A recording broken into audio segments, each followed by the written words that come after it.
If you're new to the Buddhist Society, an especially warm welcome to you.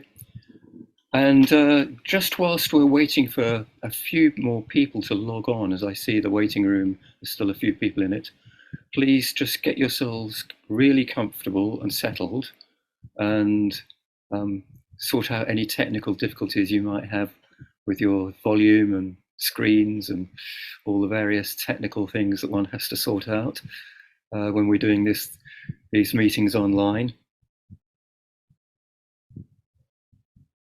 And my name's Richard, and I co-run this basic meditation session with Colin Ash, who's the regular host, and Ajahn Subhaddo, who will be logging in from Spain this time next week to run the last session of the term.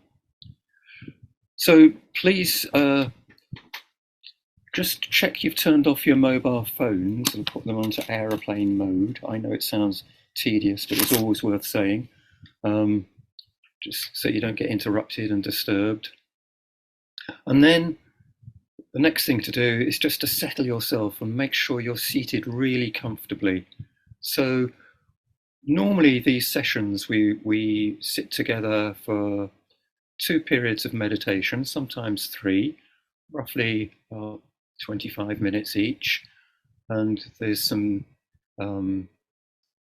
general instruction throughout the first one and some general pointers in the right direction, and then we have a silent sit in the second period, and then towards the end of the session, in about an hour or so's time, we'll have some questions and answers and open the session up for discussion and general sharings.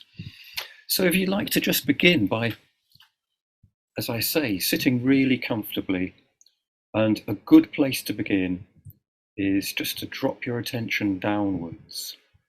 So make sure you're in a position that you can hold with relative ease without getting into any discomfort for around 30 minutes or so. And please, if you're new at this and you haven't sort of sat for in meditation for a while, do experiment with which position actually works best for you. So there's no necessity to be rigidly still here, just see what works. So, having seated ourselves in a comfortable place, just drop your attention downwards. So a good place to start is by closing your eyes, although you don't have to do that, and directing your attention inwards, and letting your attention just drop downwards. The soles of your feet is a good place if you're sitting on a chair or a settee, or if you're sitting cross-legged on the floor, it would be your ankles and your shins. Now what we're doing here is we're allowing ourselves to actually feel the sensation of touch with the floor, with the ground that supports us.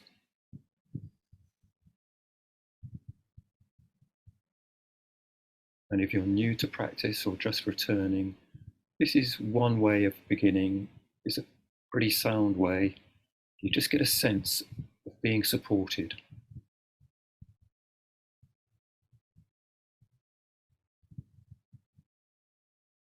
It's actually quite miraculous when we sense it. Actually, we don't have to do anything, but we are being supported. The ground supports us.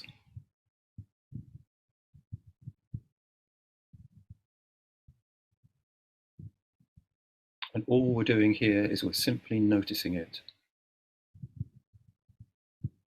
So that's the starting place. We're also moving our attention from our heads, where many of us spend much of the time, and we're dropping it downwards to the furthest extremity of the body, the feet. So that's the invitation, is just to sort of feel the feet on the floor, or the ankles and the shins touching the floor.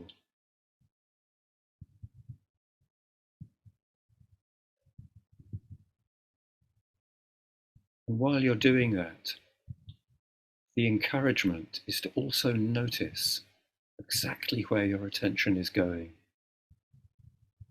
So what's pulling you in this direction or that direction?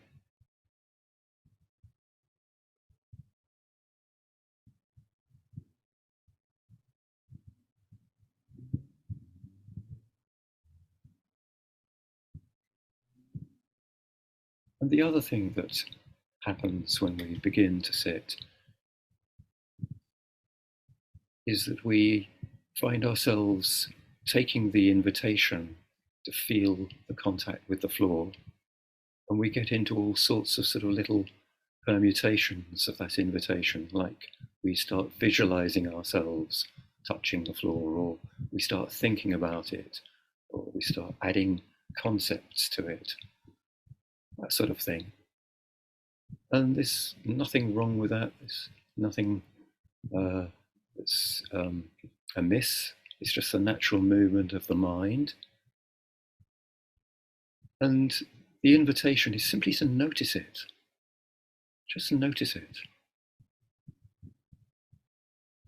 And see if you can just gently nudge your attention back to the direct sense of touch of the floor with your body.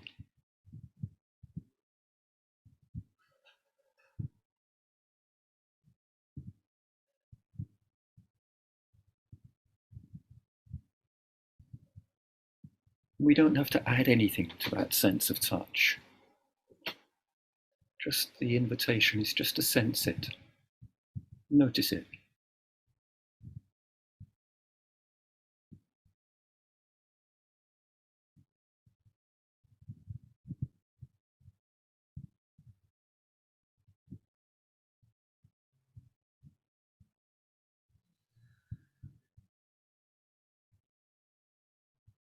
And already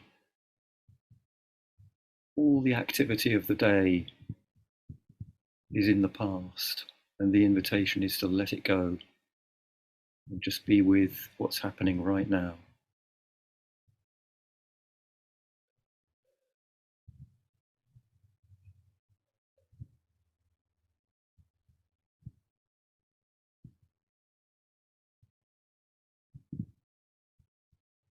And then the invitation moves to your sitting bones. So just sensing the touch of your sitting bones on the chair, the cushion, the settee. Just feel the sensation of sitting, the touch of your body, again being supported. Just noticing how you are supported. You don't have to do anything.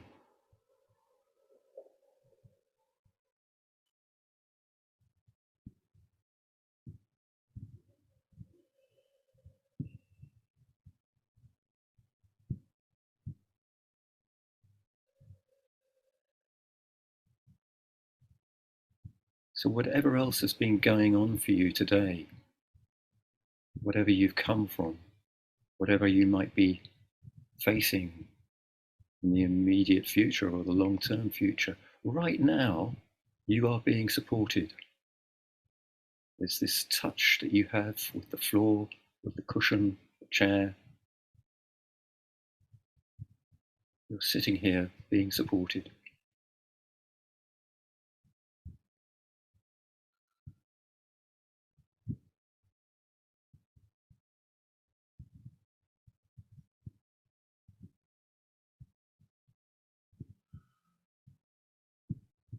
Again, the invitation, the encouragement is simply to notice what's going on.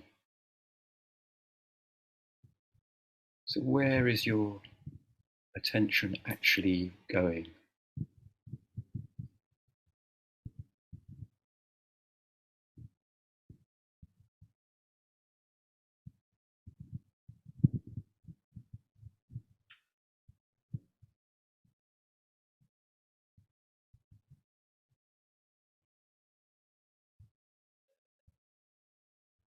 Again, there's the sense of touch, and there's the mind that moves around it. And you can notice both of those things.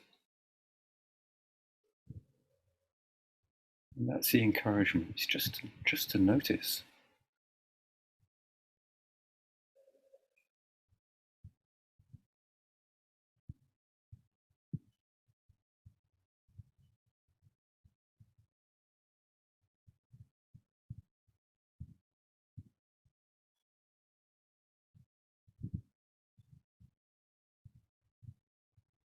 And then I invite you to move upwards again to your back and your spine in particular. And just feel the sensations in that area. If you're touching a chair or a settee, how does that feel? If you're sitting unsupported, what are the sensations of that? Just feeling the back, the spine in particular. Just noticing how your body is aligned. So usually the invitation in meditation is to sit up straight, with a straight back. And yes, that's important, but please make allowances for the state of your body, how you find it, your age, your physical disposition. And do be comfortable. If you need support, that's fine. And the invitation is just to notice the back. It doesn't have to be rigidly straight, just reasonably upright. And then the other invitation that's often offered at this point is just to relax around the straight spine. You have an upright spine, and just relax your body around that. And if relaxation is difficult for you, just think soft, soften the body. And at the same time, keeping this upright posture. So what we're doing here is we're combining alertness and relaxation. So the alertness is coming from sitting reasonably upright, and the relaxation comes from softening the body around that and just noticing.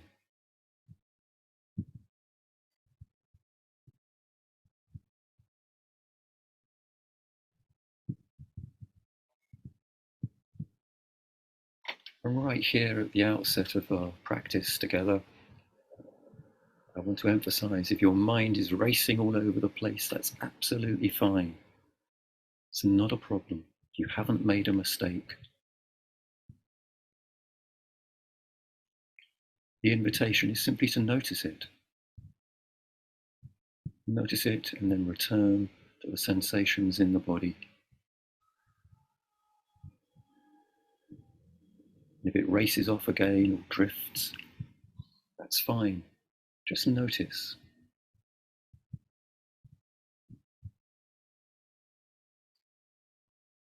So what we're doing here is we're encouraging ourselves not to get into a fight with our minds, not to set up any sort of competition or any sense of tension, just to notice.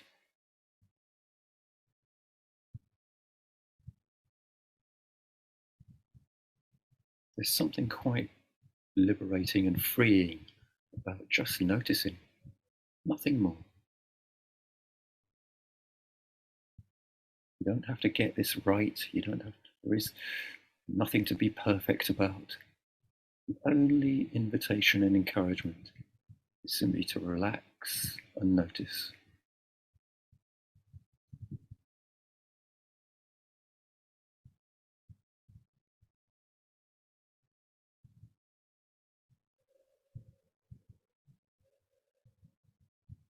So how is the back this evening? How is the spine?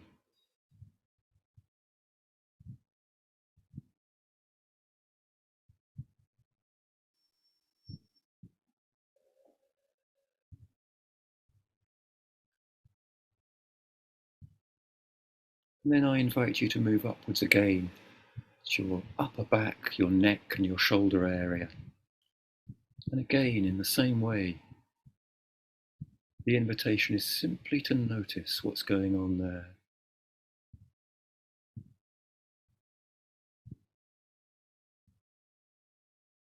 softening that area if you can, and noticing, just scanning it with your attention. Some of us carry a lot of tension in the upper neck and shoulder area. And this is a place, a time where we might notice that. There's nothing wrong with having tension. The invitation here is simply to notice it. So you're not being asked to get rid of it or to shake it off or anything like that, just to notice it.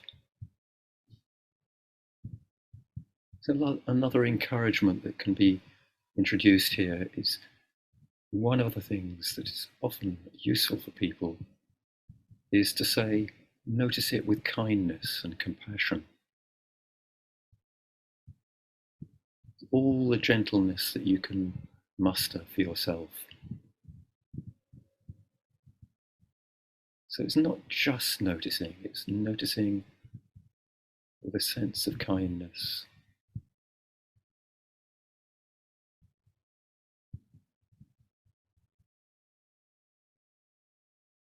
Your body has got you thus far in life. Of course it's going to feel like it does right now. How could it be otherwise? So it's introducing this compassionate element into our noticing.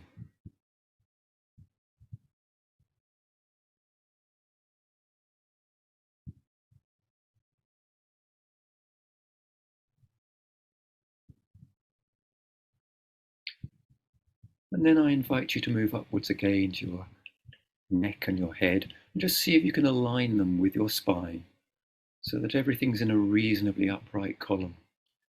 And having a sense of sort of alignment and poise. This helps in meditation. The point is just to notice how we're sitting.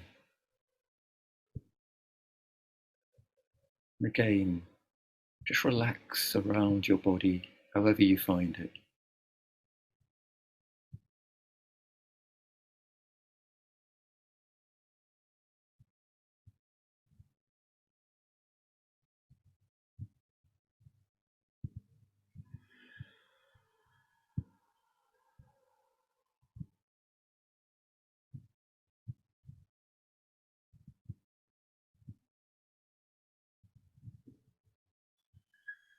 At this point, you can always feel the weight of your head on your neck and how your neck and your shoulders are supporting the weight of your head.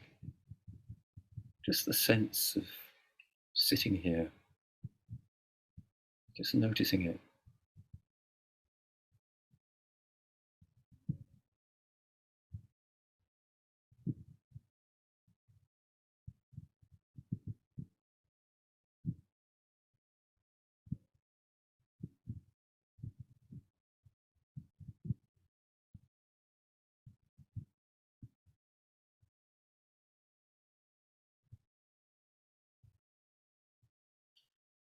And then I invite you to move your attention to the crown of your head and just lengthen a fraction towards the sky from the crown of your head. So just pulling yourself upright a little bit more. Just notice how that feels.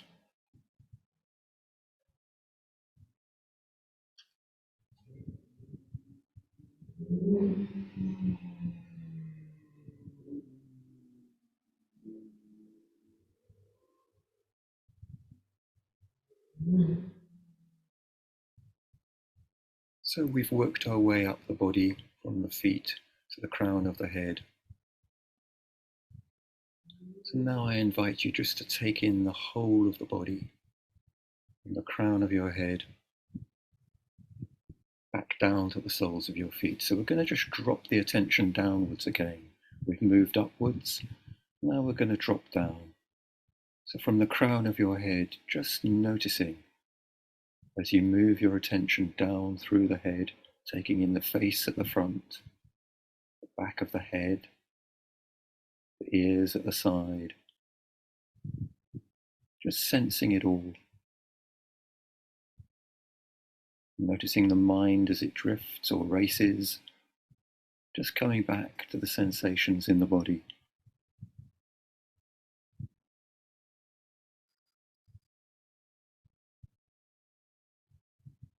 And then dropping downwards through the neck to the shoulder area.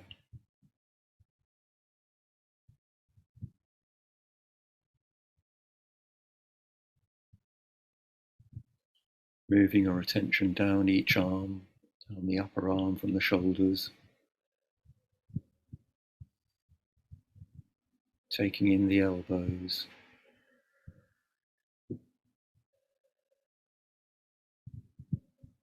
And then dropping down the forearms to the hands. And if you haven't already found a nice, comfortable, neutral position for your hands, please do so. Just resting one on top of the other in the lap or on your thighs. Just something that feels easy and relaxed so that you don't have to think about what to do with them. And then just feel the palms of your hands, your fingers.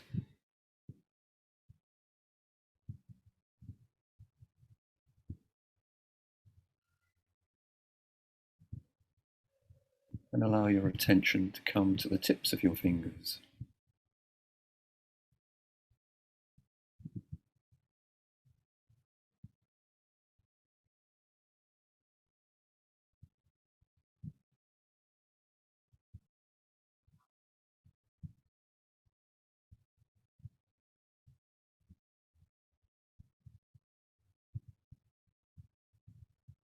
And then return to the torso, dropping downwards again from the shoulders, down through the chest area. You might notice some movement here caused by the breath. Down past the heart and the solar plexus. And again in the abdomen area, you might notice some movement.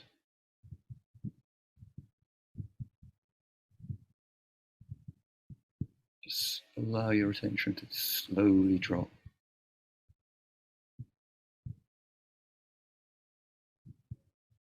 And then coming down into the pelvis. Again to your sitting bones, sitting on the chair or the cushion. Feel the contact.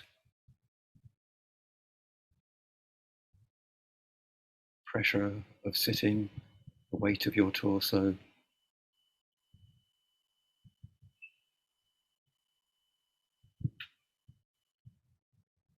And then allow your attention just to drop down your upper legs to your knees. Feeling your quadriceps at the front and your hamstrings at the back. Perhaps the touch of the chair or the settee or the cushion.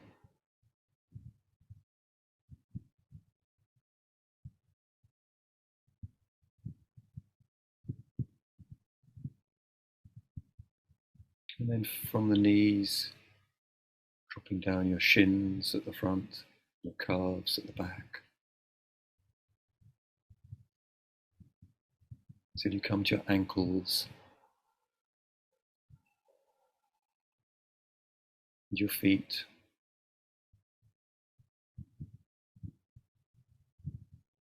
And then feel your toes and the tips of your toes.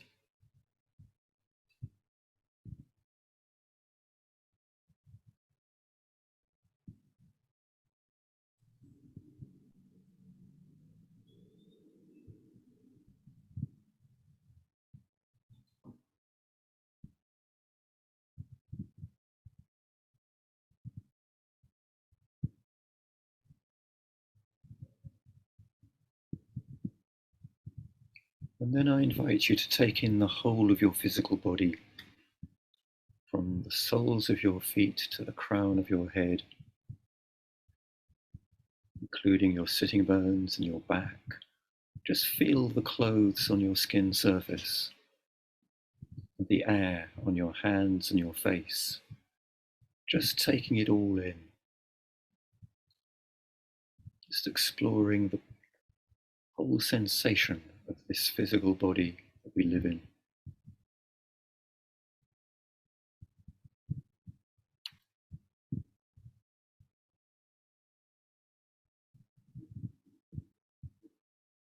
As we sit here, just noticing the sensations of our body,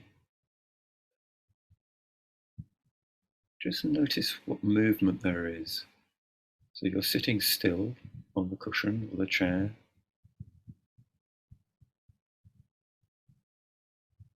And there is movement within your body. It's the movement of the breath. It's the sometimes movement of digestion.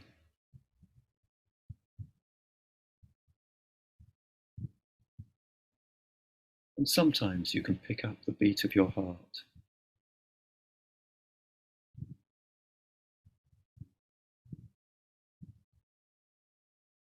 So the invitation is just to notice.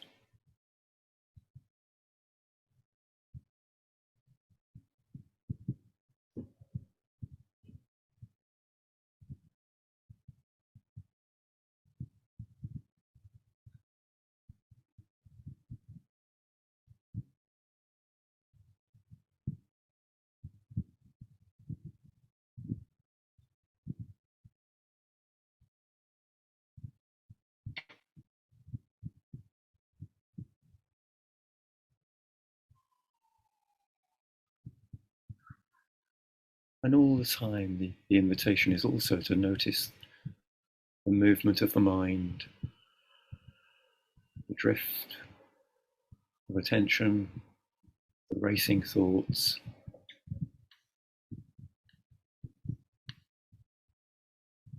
Just noticing.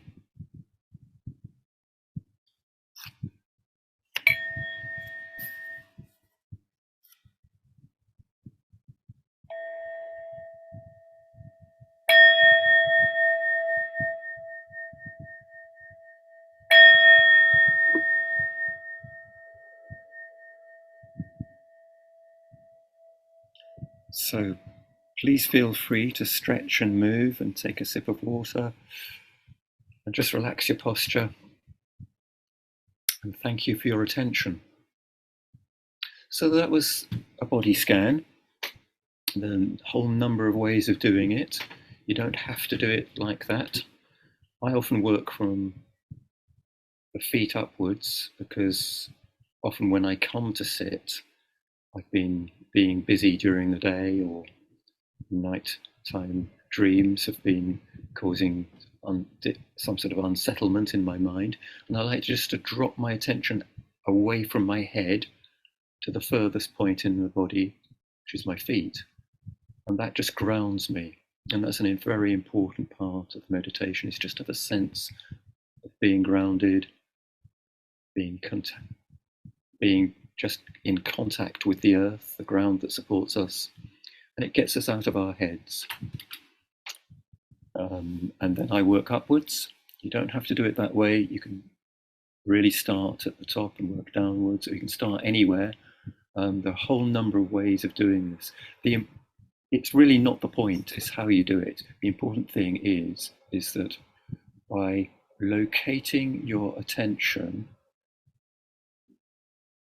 in the direct sensation of an aspect of your body,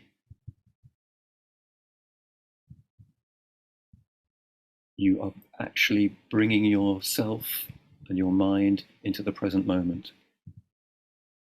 And a large part of meditation practice, not all, but a large part, is learning to inhabit the present, learning to locate our attention in the present. And body sensations are a really important part of that. And I think you probably get, those, I know that some quite experienced meditators in this group, but there are also people that are fairly new to it, or maybe it's their first time, or people that are returning after a break in practice. It's really important to sort of just be aware of why we do the body scan. I have some people in some of the groups I run that say, "Oh, can't we get on with the breath and do a mantra and do some real meditation? Why do we have to do the body scan?" Well, actually, the body scan is really important. It's a sort of training, just being aware of our physicality, I mean, much of the time we walk around and we're actually lost in thoughts. And thoughts have a sort of an obsessional nature about them. We think them, and before we know it, we're actually in them. And just bringing ourselves into our bodies like this breaks that sort of tendency to sort of always be lost in thought or thinking one thing to another. I mean, I know that the neuroscientists who are doing a lot of research these days, they tell us that, you know, they attach electrodes to people's heads to detect the brain activity. And they tell us that the average human has something like, you know, between 30,000 and 50,000 thoughts a day. That's you know, it's most of our waking hours we're thinking about something or other. And we have thought chains, thought spirals. And this body scan is one way of just sort of breaking that tendency just to sort of walk around lost in thought. So it's a good training. And of course, when we come to the next meditation, which will be with the breath, that helps us in exactly the same way, but we're using something that is really quite calming and soothing and tranquilizing. But the body scan is a really good way of starting any meditation practice. And I commend it to you. Don't think of it just as a warm-up or a sort of preliminary. It's a training in itself. One of the things I wanted to talk to you this evening about was to actually put some of this in these practices in context. This is the Buddhist Society, and these practices were taught by the Buddha 2,500 years ago. And it's always, because there's there are a lot of meditation practices out there right now, I think it's always useful just to locate what we're doing in the context of the tradition from which it has emerged. Right at the moment, in my own practice, I'm working with a chant that is from the Theravadan tradition, and many of you may know it. And I'm particularly struck with how relevant it is to basic meditation practice. And some of you will know this. It's the reflections on universal well-being. Now, I'm not going to chant it in Pali. I'm just going to read it to you in English. So it goes like this. May I abide in well-being, in freedom from affliction, in freedom from hostility, in freedom from ill will, in freedom from anxiety, and may I maintain well-being in myself. That's the opening verse. And really, if you just take that to begin with, it's pretty much a description of what the direction of travel that we have in basic meditation. I mean, there's this lovely old English word, abide, and I think it has a variety of meanings, but it has to do with being able to remain, be with, live with. So it says, may I abide in well-being. And then, well, I mean, that's a great aspiration, and really basic meditation or the meditation practice. Who doesn't come to a meditation class without some sort of aspiration to actually be living in a state that you could call well-being? This is part of the first noble truth, the way out of suffering. Well-being is really the opposite of dukkha, of suffering. And then the verse goes on. May I abide in well-being, and it goes on to say, in freedom from affliction, in freedom from hostility, in freedom from ill will. Well, just what we've been doing right now with the body scan. At one point, I invited you to bring some compassion and some kindness into your practice. And this is, just when we sit in something like a body scan and our mind starts racing or drifting, the tendency is to think, oh, I've done this wrong, I'm not getting this right, and start internally being sort of very critical or beating yourself up about it. I'm making a mistake. I'm never going to do this. I'm not perfect. I'm no good at this. And so the mind goes. Well, this is affliction, and the invitation is to bring compassion into your practice so that you can actually be free of that affliction. And of course, this relates very much to one of the points I was making just a few minutes ago about if you locate your attention in an aspect of the body, you are then in the present moment. And this is to be free of affliction. This is to live free from anxiety. You're sitting here, most of you, in a safe space, in a quiet environment. Well, I don't know how quiet, but anyway, pretty much all of you are in a safe space, as far as I can tell. And the point of the practice is to be in that present moment.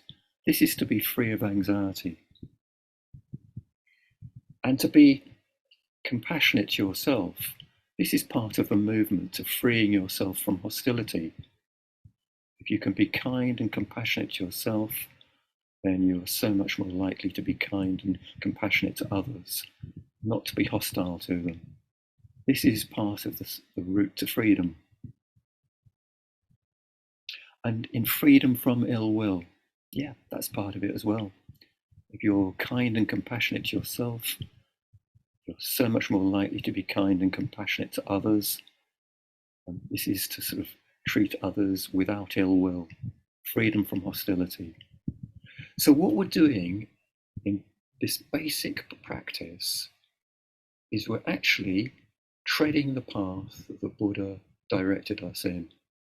This is how to abide in well-being. It's a training because, as I said, abide, part of the meaning of the word means to remain. And of course our minds don't remain there. We know our mind drifts or it races, goes from this to that. And the training is simply to sort of gently, with compassion, bring it back. So over time, we train ourselves to remain located in this space, which is free of anxiety, free of hostility, freedom from ill will. And this is about being in a state of well-being. Where have I got to in terms of time? Yeah, okay. I'll come back to this this reflection on universal well-being again at the end of the next meditation. So let's do some more practice. I'm always trying to, when I take this class, I'm always trying to sort of give people the opportunity to practice quite a bit as well as listen to me talk. So let's do some more practice. And again, here we're going to be working with the breath. And this is a really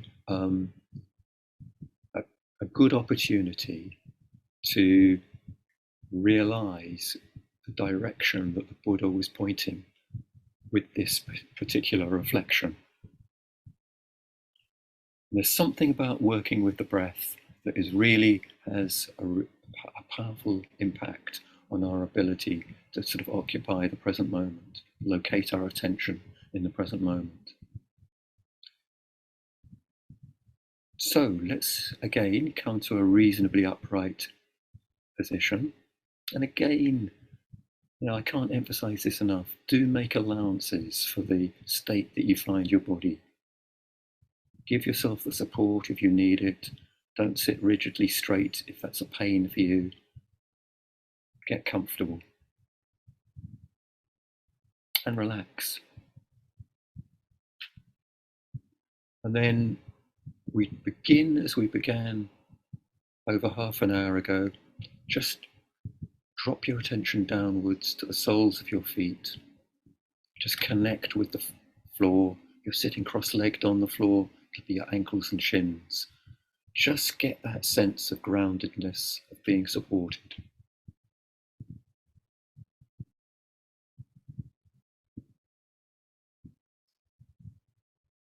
Just feel the touch of your body on the floor.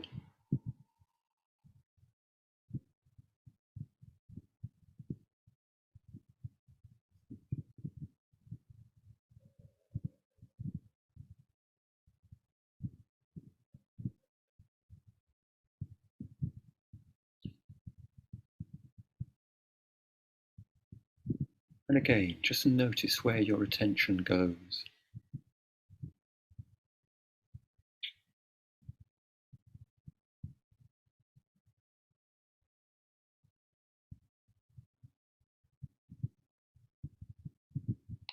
And then perhaps feel your sitting bones on the chair or the cushion. And again, in exactly the same way, just get that sense of sitting, touch of your body, being supported.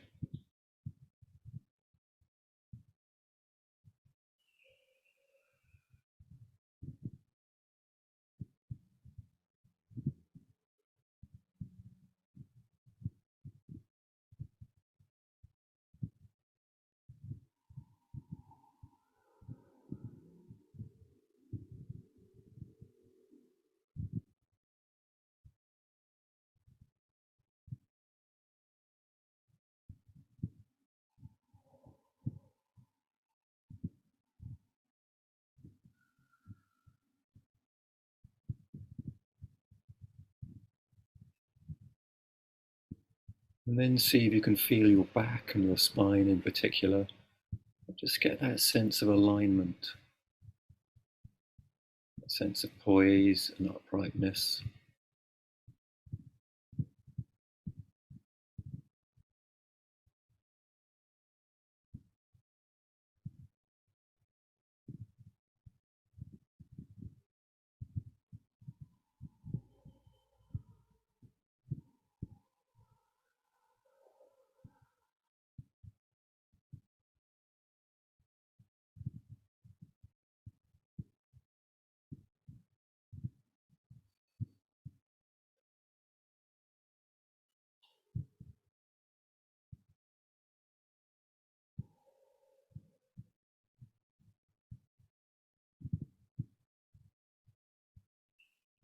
And then I invite you to get a general sense of the whole of your body, from the crown of your head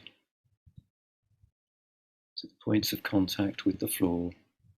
Just sweep through your body, just getting a general sense. Feel the clothes on your skin surface, the air on your hands and your face.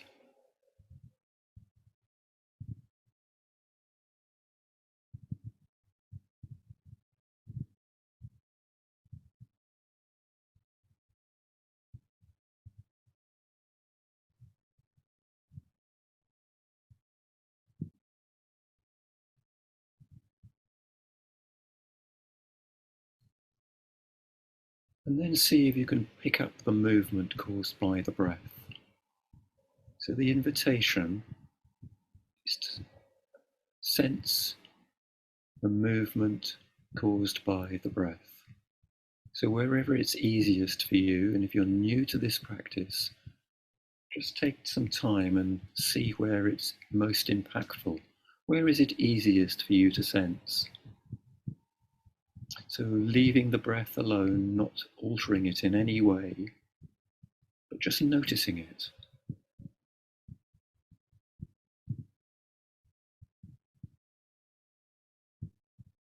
So the traditional places of the abdomen, the chest area, or the rim of the nostrils, but sometimes people feel it easier to feel it as a general sense in the whole of the body.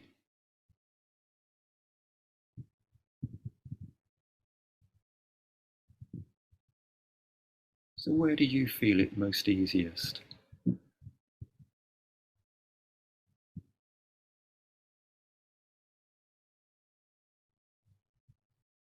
And again, the invitation is not to focus tightly or to concentrate or grasp after the breath. It's to lightly notice, above all with kindness and compassion, so that when your mind moves, which it will, when it races or drifts or just moves around, noticing that with gentleness, some real self-care, understanding, just gently bringing it back to the direct sensation of the movement of the breath.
So this is an invitation.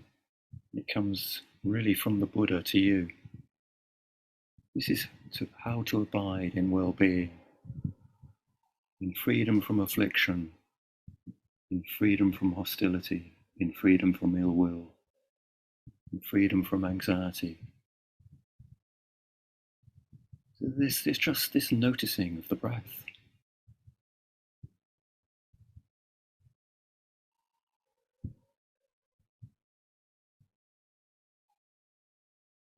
So that's the practice, to notice with kindness and compassion. And this is the way to abide in well-being.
So please feel free to stretch and move and adjust your posture and have a sip of water.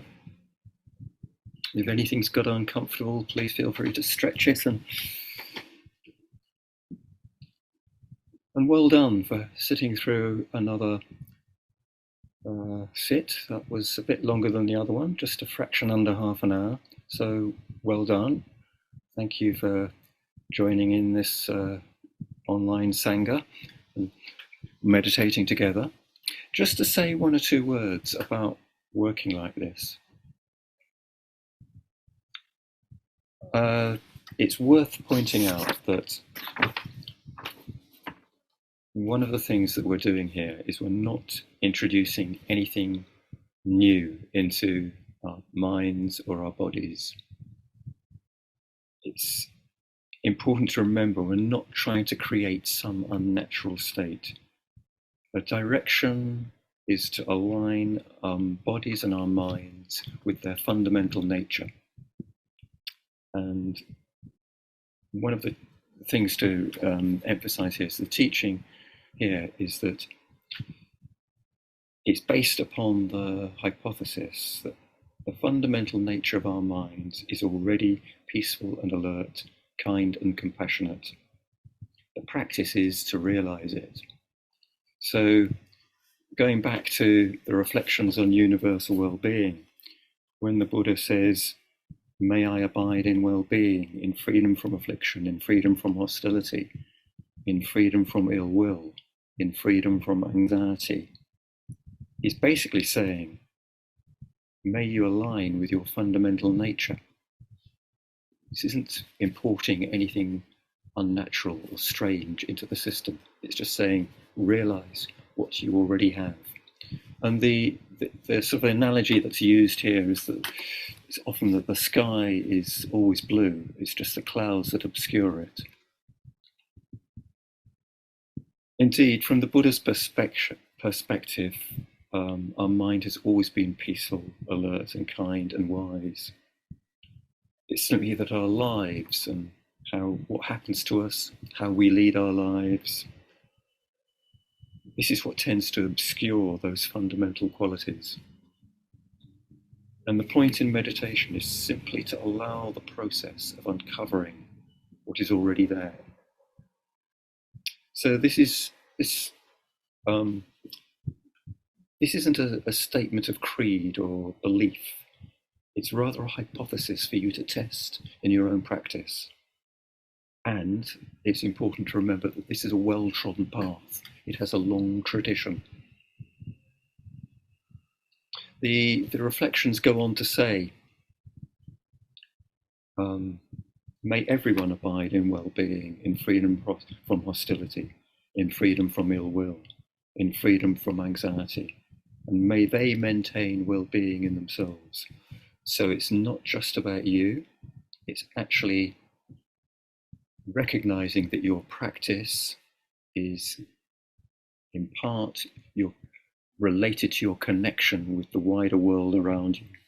So it's wishing everyone well, may everyone abide in well-being. But the next line that it goes on to say, may all beings be released from all suffering. And that's a really important reflection. This is the way out of dukkha. And of course, you're one of all beings. So it's wishing you again, may you be released from all suffering. And the invitation is to look closely at the true nature of our mind and just to follow it and then uncover the qualities that the Buddha is already saying are there. And one of the things that's important to emphasize here is the attitude of non-grasping is key here.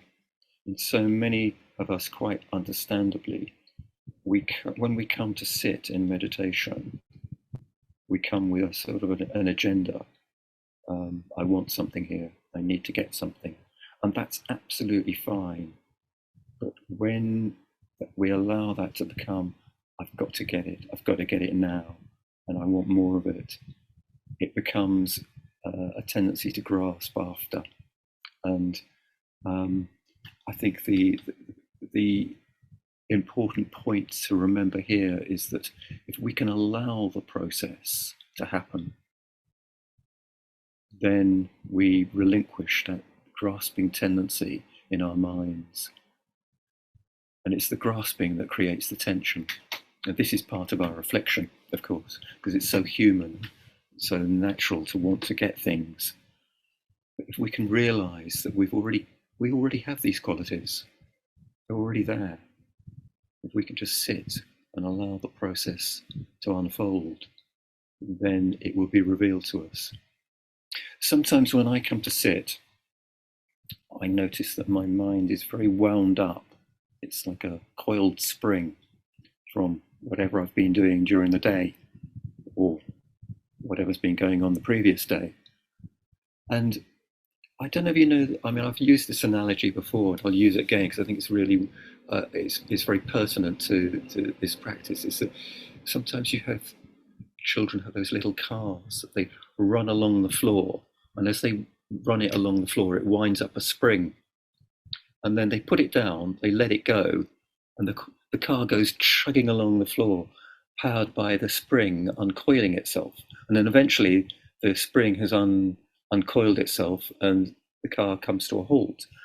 And often I think my mind is a bit like that spring. It's coiled, and there's pretty much nothing I can do except allow it to uncoil. Allow thoughts to race, allow the mind to spin. Just allow it all, just to unravel, and with the trust that eventually it will blow itself out, that the spring will be unwound and it'll come to a halt and there will be relative stillness.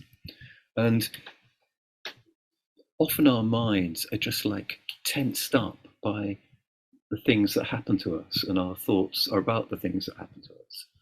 And when we come to sit, we just notice how tense we are and how our mind races, and that's the coiled spring. And what I'm suggesting here is that we can just be absolutely okay with that and not expect that our minds are going to be peaceful, calm, wise, compassionate, and alert just like that. But if we can allow them the time they need just to unravel. And that takes trust and practice, because we have to trust that what the Buddha is saying here is actually right, is that actually our fundamental nature is calm, peaceful, wise, and compassionate. That's the other thing I wanted to say about the breath. It's really worth noticing how when you work with the breath, if you can avoid the tendency to control it in any way, just leave it absolutely alone and just notice it. It has a very rhythmic, tranquilizing, calm quality about it. And it's just worth knowing that actually that, if we give it time, will eventually be where we abide. If you want to ask a question at any point or say anything or share anything, please feel free to put your hand up, unmute yourself, or put something in the chat. Something in the chat. Okay, thank you for this, but let me read it out. When the mind quietens down and thoughts cease, I get a sense of an empty mind, one without thoughts, but not necessarily the enlightened mind you allude to. What's the difference between a quiet mind and an enlightened one? Well, that's a great question. And I think first thing I would say is that I'm not sure I've been talking about an enlightened mind. I don't know what an enlightened mind is because I'm not enlightened. I do know what relative quiet and relative peace is. And I do know a direction of travel. And when I sit in meditation and I work with the breath, I do have a sense that this is in the direction of freedom. I don't quite know what an empty mind is. I've never had an empty mind. And I don't know that the point of practice is to empty our minds. In fact, I'm pretty sure it's not about that. I think if we just allow what's there to be there, I think that's the direction of freedom and liberation. So if your mind is full of thoughts, but you can learn actually just to notice them, I think that is good enough.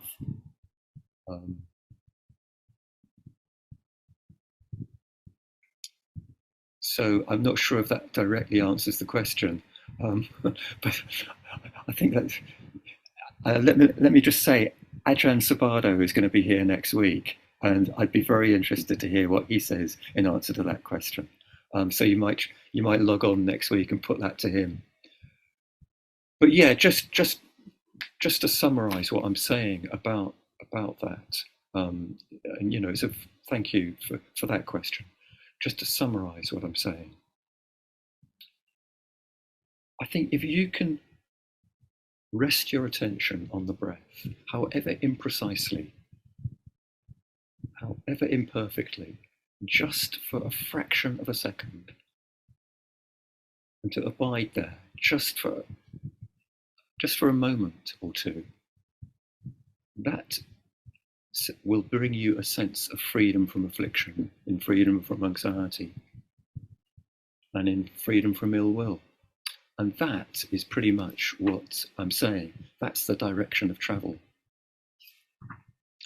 Okay, somebody else has written, this is such a simple approach, yet so useful, even if we've been practicing for years. Okay, thank you. Thank you for that. It's an acknowledgement. Thank you. And there's another question. Okay, it's difficult to focus on just the breath when there is wind, birds singing. I use I guess that's breath, gently as the anchor. Yeah, that's absolutely right, Julie. I mean, I notice you're sitting outside, and that's a great place to meditate. And it's exactly the same practice outside as inside. Whatever is going on around you, whether it's the birds singing or the wind, these are just phenomena arising in your consciousness. And it's just a question of noticing them, allowing them to be there. You don't have to be locked onto the breath to be practicing usefully. You don't have to be 100% of the time located in the body. This is the practice, is to notice what's drawing you away, and then just to gently, with compassion, bring yourself back. Whether it's the birds singing or the wind or your own internal thoughts, whatever it is, just notice and come back. Notice and come back. It draws you away again, notice and come back. If it draws you away 100 times in a session, that's fine. Come back 100 times. That's the practice. And just being absolutely okay with what's going on, that's freedom. This is the direction of travel. So thank you very much for the comment and the question. And I think it's absolutely lovely to meditate outside. I'm here in London, and I guess the distractions are quite intense around here. But that's partly why I'm using earphones and a mic, is because actually, for you, it cuts out the noise that is coming from the street. And when I sit here in London, there's never 20 minutes goes by without an emergency vehicle of some sort being heard somewhere. And I don't want to relay that over to you. But that's why all the paraphernalia, that's the only reason. It excludes this. But yeah, just to come back to the point of your question is, yeah, whatever's going on, wherever you are, in whatever setting, it's just phenomena arising. And the practice is simply to notice it let it go, and return to the breath. Notice it, let it go, and return. And it's this way of working that is gradually training us to be at ease with the world around us, whatever's going on. That might lead into some very interesting questions, but the best place to be is in a place where we can be at ease, even if what is going on around us is not easy. So to give you the example from my own situation here, I hear an emergency vehicle going by, and immediately the tendency in my mind is to think, is that a police car, an ambulance, or a fire engine? Where's it going? Who's in need? What's the situation? Etc., etc. And my mind can quite easily go off into a sort of a spin around all of those sorts of questions that might arise just from hearing this sound of a siren. Now, that's perfectly normal, natural human response to something like a siren. There's nothing wrong with it. And all I need to do to have freedom in my session and in that moment is to notice it, that that's a normal human response, and then just to let it go and back to the breath. And that's okay. I mean, I'm not an emergency worker. I can't do anything about the situation. I can just notice it and notice my own reactions to it. And it's that practice of like being at ease in the world. Now, it might be if there was a fire alarm in the building I'm in, I might need to get out rather than succumb to the smoke or whatever. And that's different. That would be a practical, useful, sensible human response to the situation. But that's not the situation that I'm talking about. It's just a siren going past in the street. Other people are taking care of the emergency. That's what they're for. So it's learning to be at ease wherever we are. And this is the training. And this is the route to freedom. It's quite interesting. The final bit of the final verse of the reflections on universal well-being. It says this: when they act upon intention, all beings are the owners of their action and inherit its results. Their future is born from such action, companion to such action, and its results will be their home. All actions with intention, be they skillful or harmful, of such acts they will be the heirs. Now, there's quite a lot in that. I don't want to get too much into the detail of the teaching that's involved in that final verse. But basically, what it's pointing to is, if in this moment your intention is to abide in well-being and in freedom from hostility, in freedom from ill will, in freedom from anxiety, and to be in a state of well-being in yourself, that is what you will inherit. So intention rather than outcome is the really important thing here. You may sit down in meditation thinking, I want to end this session like peaceful, calm, wise, and enlightened. You may sit down with that intention. But if you attach yourself to that as an outcome, that's the problem. If you sit down with that as an intention, so like, I'm going to abide in well-being, then that is the route to freedom. So what I'm saying here is intention, where you're facing, the direction of travel, that's what's important, not the outcome. So it's about letting go of control of how your mind is going to be at the end of the session. Just noticing it. That's why in this basic meditation class, we so much emphasized just noticing. Just notice. As my other colleagues on this class say, just notice and let go. Notice and let go. Notice and let go. This is the path to freedom. So the last verse of that reflection is really about, it's the intention that's important, not the outcome.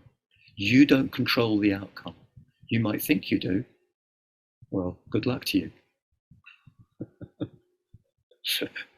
If you can stay with your intention, that's the important bit. And it's a very good intention to want to practice. I mean, it's great. Wanting to come and sit together in an online Sangha is a very fine intention. And, you know, I think as we draw to the end of this session, it's really useful to reflect on how supportive it is from time to time to meditate with other people. I mean, it's great to meditate on your own if you can, and if you have the space and the circumstances where that is possible. But it's also great to come together online or in person and to sit with other people. It's very supportive. And I just want to thank you all for attending this evening and to acknowledge your diligence and your integrity in coming in and practicing like this together. So, unless there are any more questions, I think what I'll do, actually, I'll just read you the part of the universal, the reflections on universal well-being. It's really worth hearing. May I abide in well-being, in freedom from affliction, in freedom from hostility, in freedom from ill will, in freedom from anxiety, and may I maintain well-being in myself. May everyone abide in well-being, in freedom from hostility, in freedom from ill will, in freedom from anxiety, and may they maintain well-being in themselves. May all beings be released from all suffering, and may they not be parted from the good fortune they have attained. When they act upon intention, all beings are the owners of their action and inherit its results. Their future is born from such action, companion to such action, and its results will be their home. All actions with intention, be they skillful or harmful, of such acts they will be the heirs.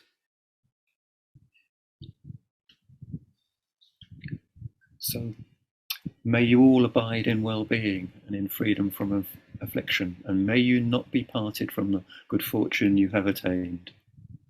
So thank you all very much for attending this session.